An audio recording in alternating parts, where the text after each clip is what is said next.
did you know that your baby boy would someday walk on water? Mary, did you know that your baby boy would save our sons and daughters? Did you know that your baby boy has come to make you new? This child that you've delivered will soon deliver you. Mary, did you know that your baby boy will give sight to a blind man? Mary, did you know that your baby boy will calm a storm with his hand?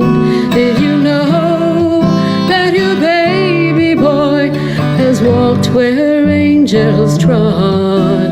When you've kissed your little baby, then you've kissed the face of God.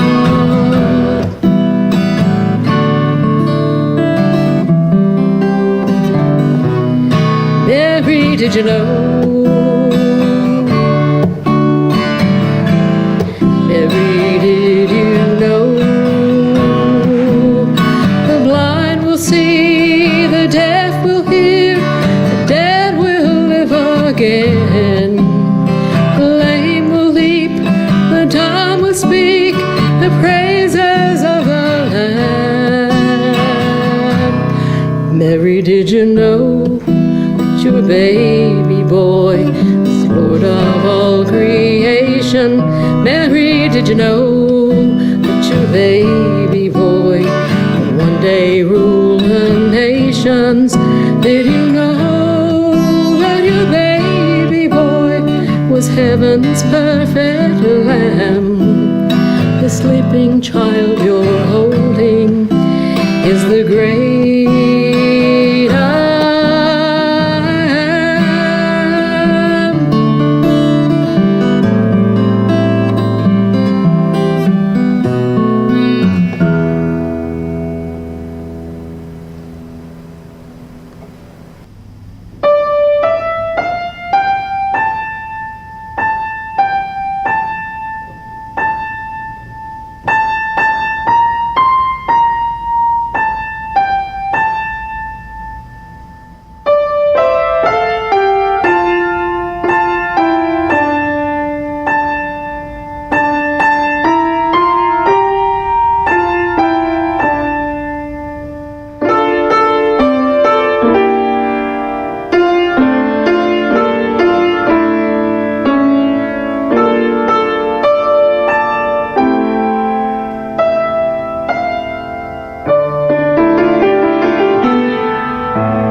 everybody. Welcome to Vespers. We're so glad that you have joined us again this evening for another chance to be together. So tonight we begin, like we always do, lighting this candle and celebrating the presence of Christ, who is in us, among us, and beyond us.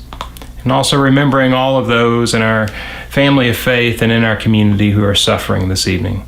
We're so glad that you have joined again together tonight so that we can be reminded that we're not alone.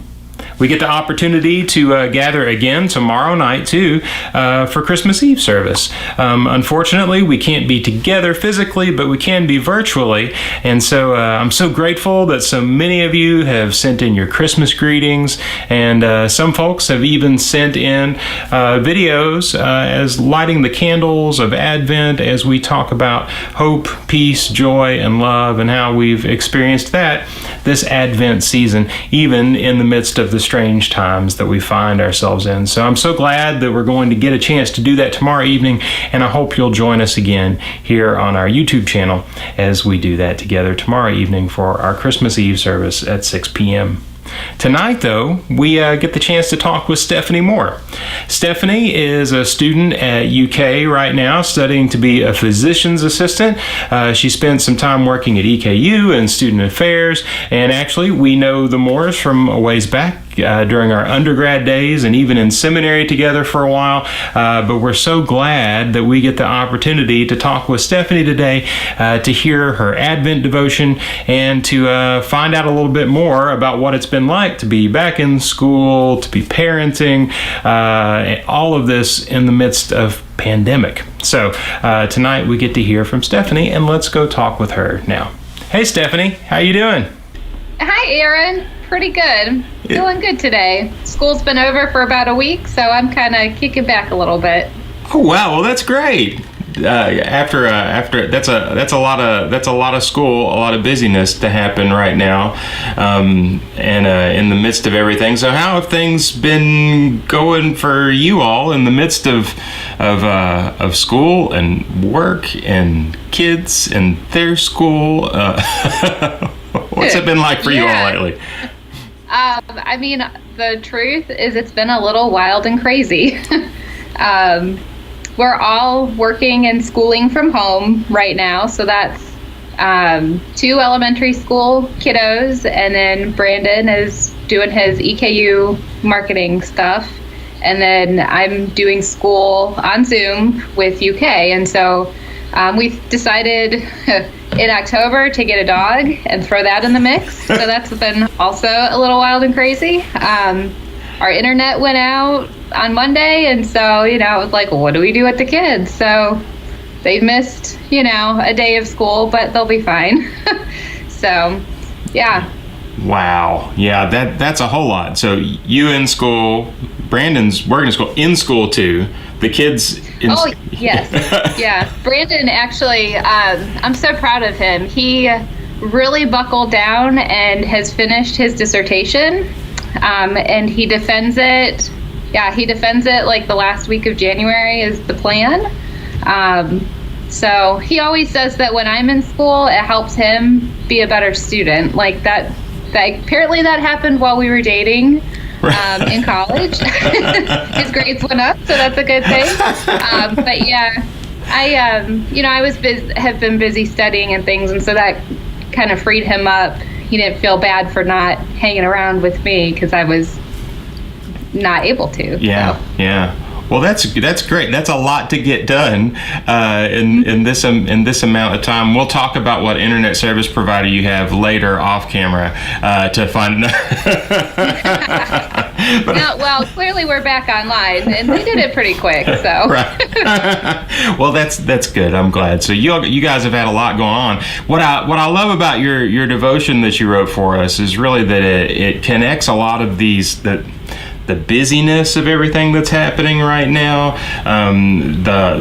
the hardships that we all experience in different ways and different levels, and then also the kind of beautiful moments that happen. I love it, and it really feels like a great description and just exploration of all the different things that kind of happen right now. So I'd love for you to why don't you go ahead and read the scripture and the devotion, and then we'll talk some more about it.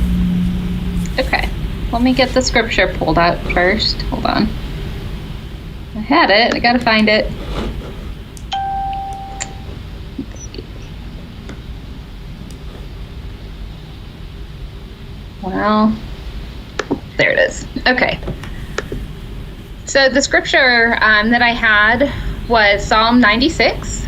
It says, "Sing to the Lord a new song. Sing to the Lord, all the earth. Sing to the Lord and praise his name. Praise his salvation day after day. Declare his glory among the nations, his marvelous deeds among all peoples. For great is the Lord and most worthy of praise. He is to be feared above all gods. For all the gods of the nations are idols, but the Lord has made the heavens. Splendor and majesty are before him. Strength and glory are in his sanctuary. Ascribe to the Lord, all you families of nations. Ascribe to the Lord glory and strength. Ascribe to the Lord glory due his name. Bring an offering and come into his courts. Worship the Lord in the splendor of his holiness. Tremble before him, all the earth. Say among the nations, the Lord reigns. The world is firmly established. It cannot be moved. He will judge the peoples with equity. Let the heavens rejoice. Let the earth be glad. Let the sea resound and all that is in it. Let the fields be jubilant and everything in them. Let all the trees of the forest sing for joy. Let all creation rejoice before the Lord, for he comes to judge the earth. He will judge the world in righteousness and the peoples in his faithfulness. And then, let's see. So here is what I wrote for today. The alarm goes off at 5 a.m. and is promptly snoozed in hopes of not waking everyone else. It's pitch black outside and I love my sleep. I peel myself out of bed, fumble for my slippers, glasses, pile of books, and attempt to study before navigating the morning rush. Little steps plod down the stairs, commence the flurry of packing lunch, readying snacks, serving breakfast, gulping coffee, and refereeing kiddos. Then it's a juggle of marathon Zoom classes and meetings for all, attempting work and household chores while simultaneously ensuring our elementary virtual learners are paying some attention. Really, any attention at all. Twitter, Facebook, and the news bring scenes of disaster, racism, and suppression. Mistrust, hateful rhetoric, and self over others lead the headlines. In the daily grind and anxiety, time disappears and progress feels scant. It has been a hard year. I felt it to my core, yet I realize I'm in a place of privilege. Hard is but an understatement for many. In this year like no other, I am reminded of so very much for which to be thankful, for which to be hopeful. An opportunity to act upon a calling deep in my soul, a dream come true, 20 plus years in the making. My family's virtual, physical, and mental bandwidth has been stretched, but not broken. Sing to the Lord a new song. From my virtual classroom perch, I've witnessed walks with new human and fur babies, sweet couples staying healthy together, and a tree that miraculously transformed from green to purple to red to orange, and now to sleep for the winter. Sing to the Lord, all the earth. My children experienced a summer more free than ever before, one like I had as a kid.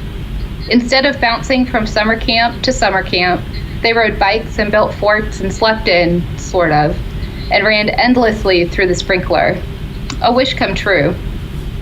Our bills have been paid, our bellies have been full, we have saved gas money and hours of driving time.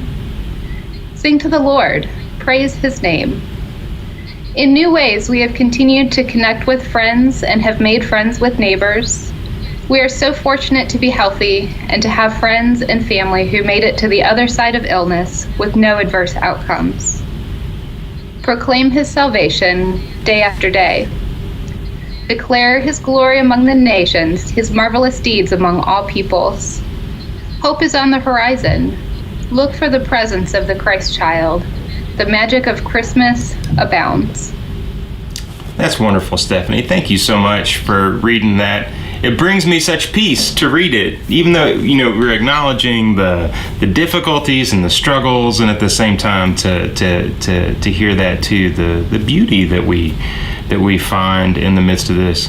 One of the things that sticks out to me that we really hadn't talked about, except to say that you're in school, is kind of how you've moved back into the school, this kind of dream of 20 years that you talk about in this, which I know has probably made quarantining and social distancing even more difficult as you try to go back to school. Tell us a little bit about your journey and about how that's been going.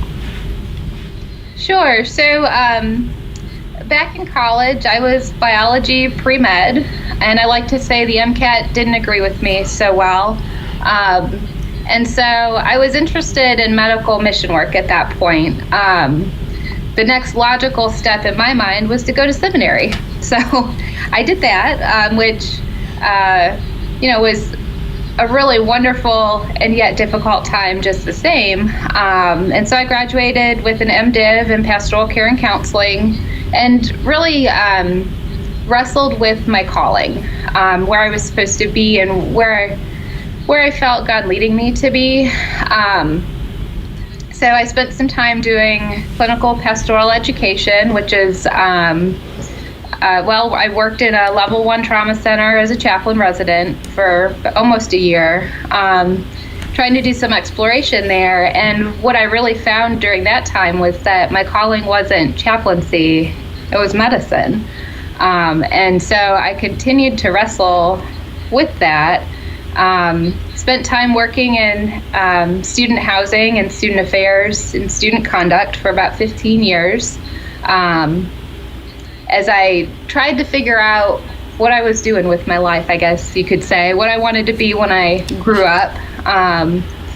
That career was fulfilling in a lot of ways, and kind of was an area of interest for me, and so that's and it felt safe. It was less risky than quitting a job and jumping back into school. But really, the medical field just, I like to say, it haunted me all this time.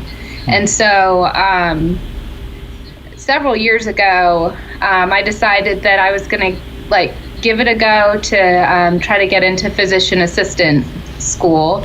I felt that that particular area of medicine would allow me a quicker entry into helping people.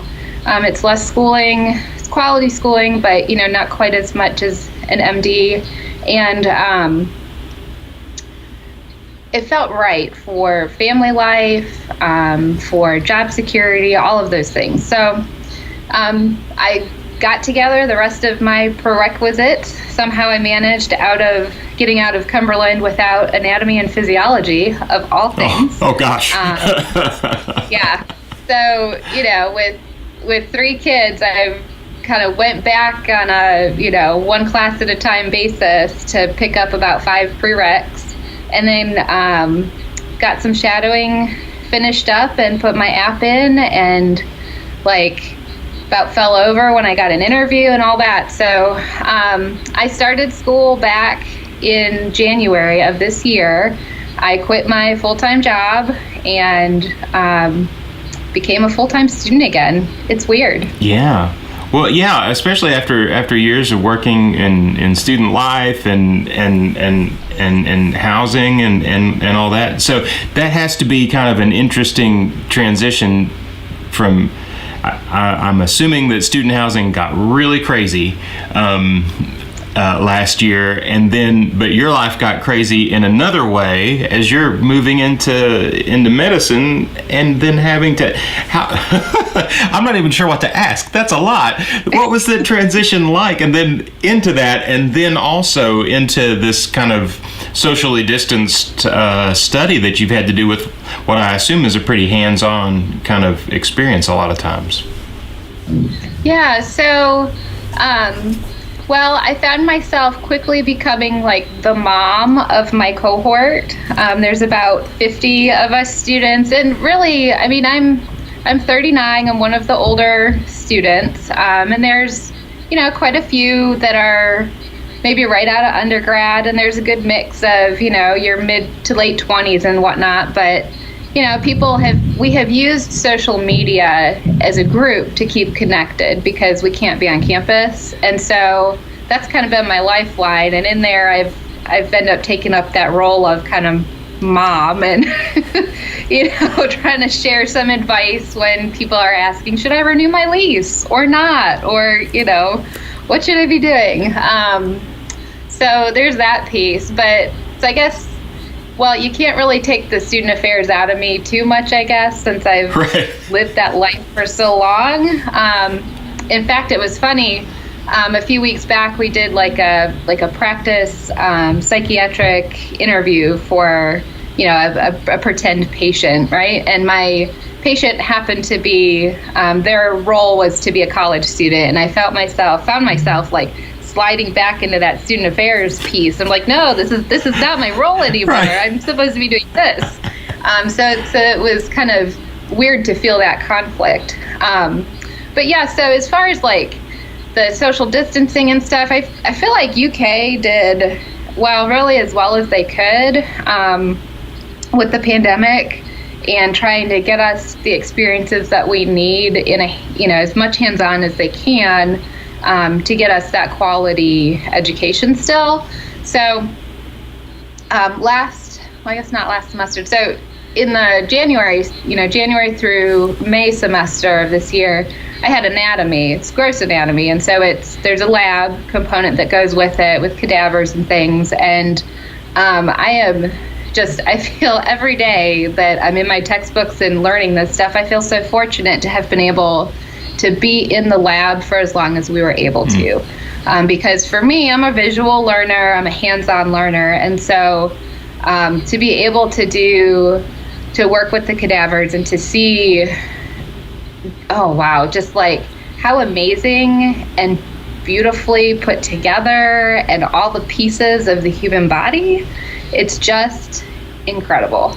And, that has helped me, I would say, tremendously in being able to like think back on, in lab class, the liver was in this part of the body, and I can see that, back kind of in my mind's eye. And so, I feel grateful to have been able to be on campus as long as we were. And then we really didn't miss, but maybe about a quarter of the stuff. And they did the best they could to, with pictures, to get us through lab. But that was definitely a challenge. The rest so far, like we did an in-person lab this past semester where we learned techniques of,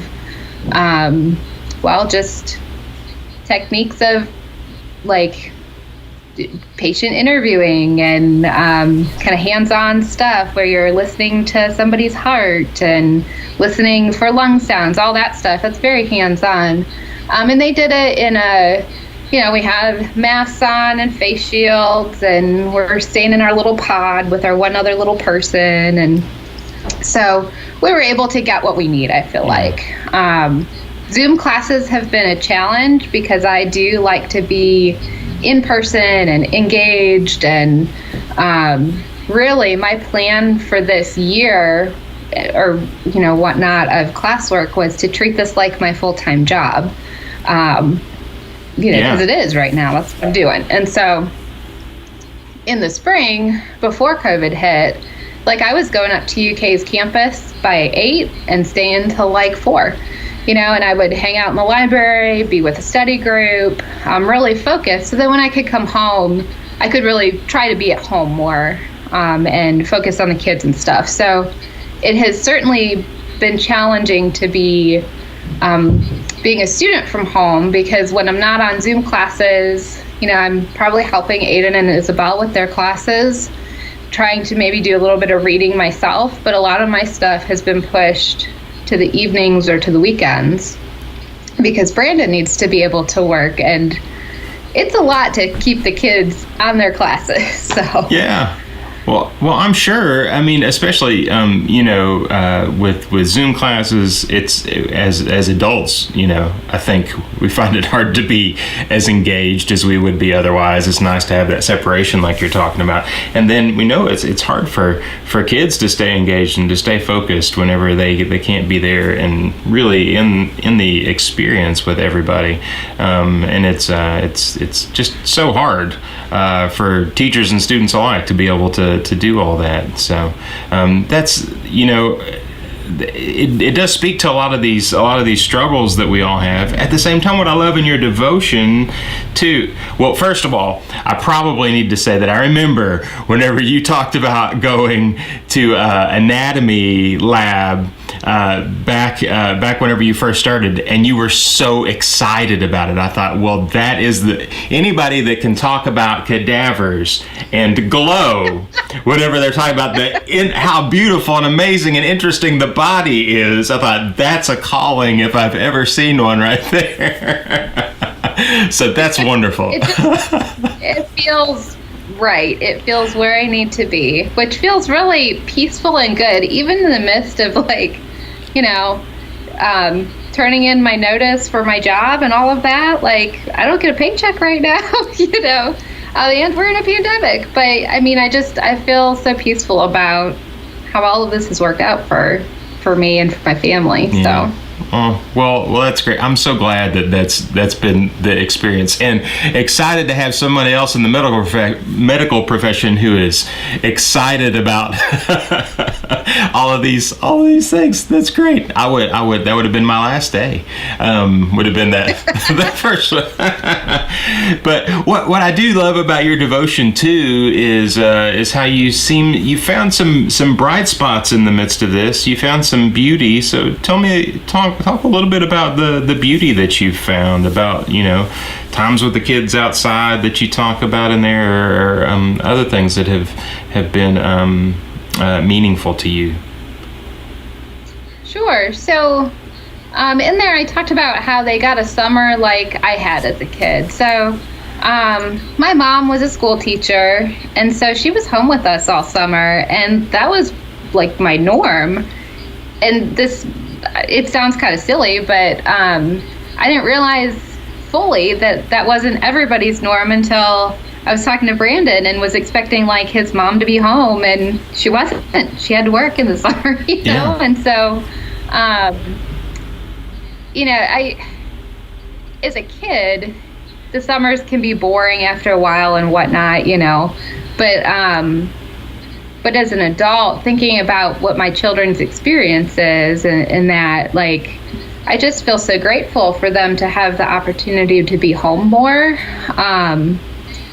So part of our family story, I guess, is that our families are both out of state, and so we spend a lot of time traveling, which is why sometimes you don't see us a lot at church if we're not in a pandemic. Right.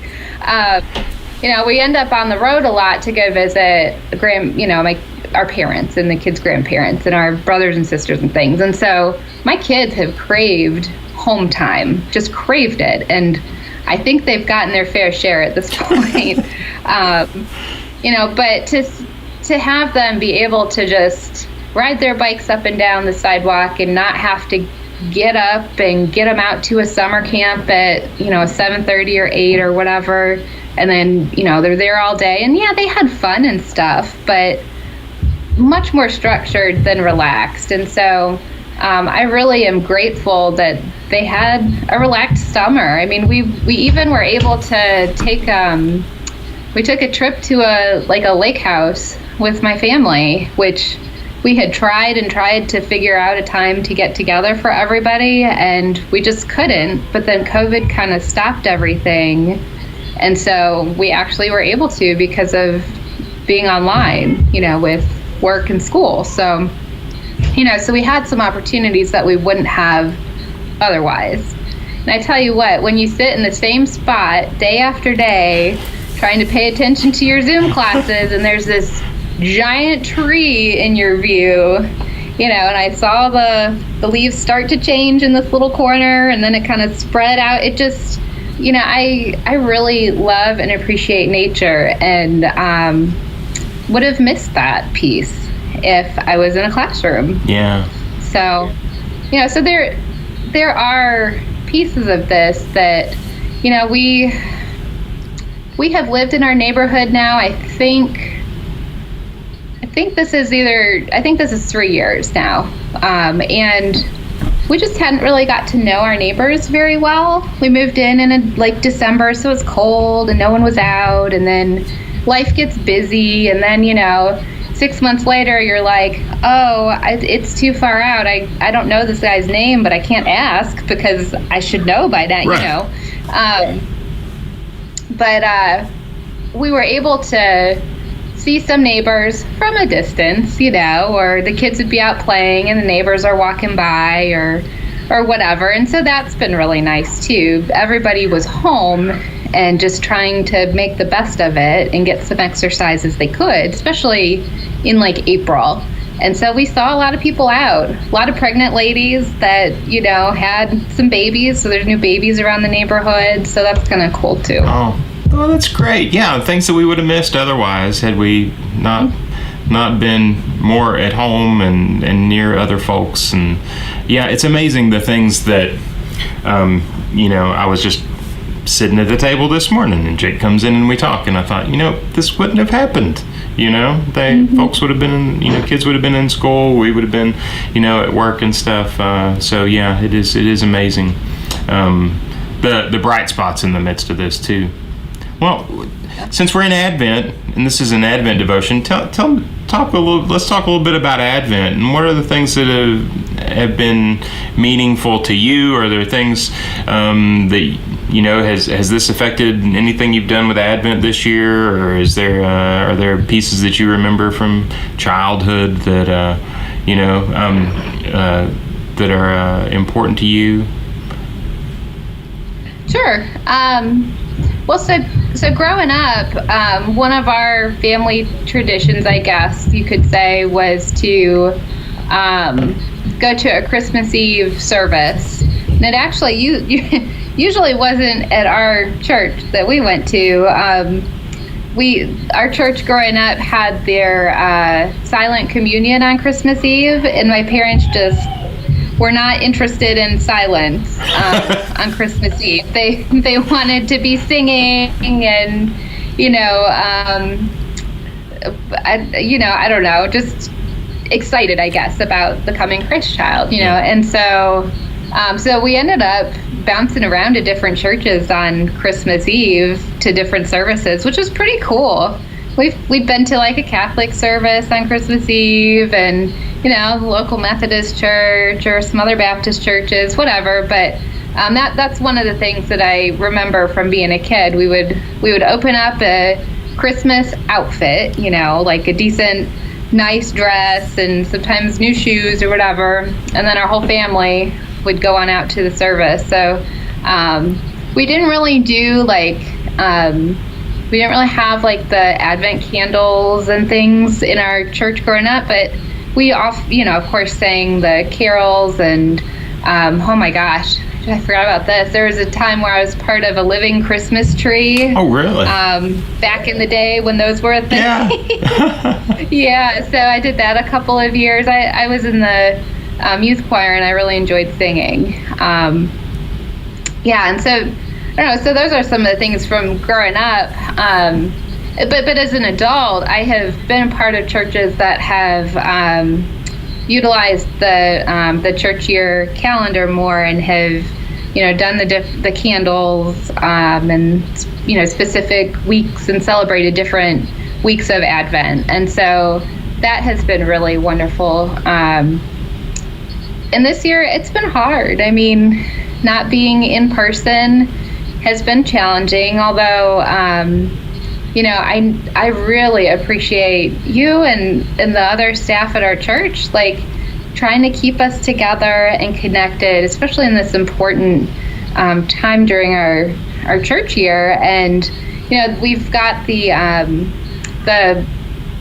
got the bag of stuff for our kids and the candles, and we were able to be on the children's Zoom kind of thing for a few minutes a couple weeks ago, and that was just really wonderful to see my kids light up and talk to Dara, and they were so, oh my gosh, they were so excited to get the candles out of the bag and things. Like, I thought they were going to break them. So, like, be careful, please, watch out for the fire. Like, they all wanted to light that one candle, so we have to take turns. But, you know, it's, I don't know, it feels special to be able to be with them and to help them learn that kind of stuff. And, you know, driving in the car today, Brandon asked, well, what's so important about Christmas? And Isabel pipes up from the back seat, well, it's Jesus's birthday. So that, you know, at this point, like, not having been at church, the kids have a hard time paying attention to the service. You know, it warms my heart that they still have some of that in them, that, you know, they're getting that message. So it's hard to know sometimes what sticks and what doesn't. But grateful that our community has been able to stick together during this time and to share with each other, and to be able to continue to support each other through all this too. Mm-hmm. So well, I know it's interesting, and I think your devotion really does a good job of this. Like, with, you know, when you're trying to I think sometimes in retrospect you look back at these times as a kid or something, and we they seem maybe better, and we don't miss some of the difficulties that were there in the midst of it. You know, fighting over who gets to light the candle, and like, does the candle get lit, and all that kind of stuff. Yeah. But make sure nobody's hair catches on fire. Like, Isabel has this beautiful long hair, and I'm like, oh. Yeah, but somehow the important stuff sticks, it seems, in the midst of all that, you know, and the feeling that's generated from the closeness and from the love that's there too. So yeah. Well, I so appreciate you taking time out to share with us. It's been great to get to talk with you and to see how things are going, to get to hear about your journey too, and so that's wonderful. Thank you so much for taking time out to do this. I know things are busy right now. Hopefully you can get some rest before school starts back. Yeah, I don't go back till like the end of January, so that's one positive. That's one more positive thing about COVID. I got a huge winter break, which I've got a whole long list of purging the house to do. So, fun times, but this is really wonderful to get a chance to kind of chat with you and share pieces of my story with our church family. Yeah. Well, that's great. Thank you so much, Stephanie, and you'll have fun and have a Merry Christmas, and we'll see you again soon. Sounds good. Okay. Thanks. Bye. Bye. Thank you so much, Stephanie, for sharing with us, for taking time out to let us know how things have been going, to read your devotion for us.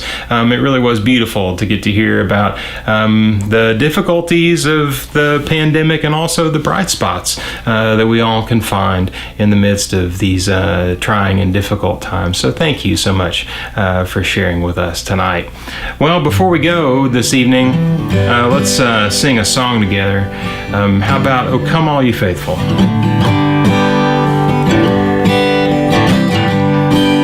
Oh, come all ye faithful,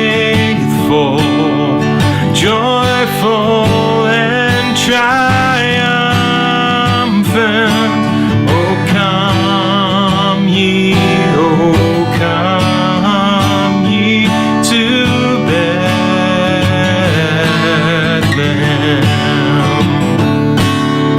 Come and behold him, born the King of angels. Oh, come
thanks again for being with us this evening, for taking time out of your evening and of your Christmas time celebrations to, again, be the body of Christ together. Don't forget that tomorrow night we'll be right back here on our YouTube channel with our Christmas Eve service. Hope you can join us again as we premiere that video live, and we'll still have the opportunity then to chat and to say hello to each other as we celebrate the coming of Christ tomorrow evening. So thank you so much, and we'll see you again soon.